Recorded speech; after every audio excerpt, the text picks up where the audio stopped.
শতগুঞ্জনের অবসান ঘটেছে এবার। বার্সেলোনা কোচ পদ থেকে বরখাস্ত হয়েছেন জাভি হার্নান্দেজ। জাভির জায়গায় নতুন কোচও নিয়োগ দিয়ে ফেলেছে বার্সেলোনা। কাতালান দলটির ডাগ আউটে নতুন মৌসুম থেকে দেখা যাবে হান্সি ফ্লিককে। তিনি বায়ার্ন মিউনিখে বেশ সফল ছিলেন, তবে তার জার্মান জাতীয় দলের যে কোচিং ক্যারিয়ারটা ছিল সেটা মোটেও সফল বলা যাবে না।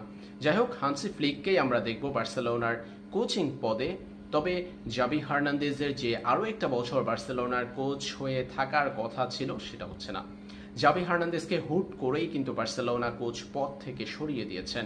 এর আগে বার্সেলোনা অনেক কষ্ট করেই জাভি হার্নান্দেজকে আরও একটা বছর, অর্থাৎ চুক্তির মেয়াদ পূর্ণ হওয়ার সময়টা পর্যন্ত তাকে এই জায়গাতে বার্সেলোনার কোচিং পদে রাখার জন্য, থাকার জন্য রাজি করিয়েছিল বার্সেলোনা কর্তৃপক্ষ। তবে হঠাৎ করে জাভি সেই রাজি হওয়ার পর জাভিকে হঠাৎ করেই গত কিছুদিন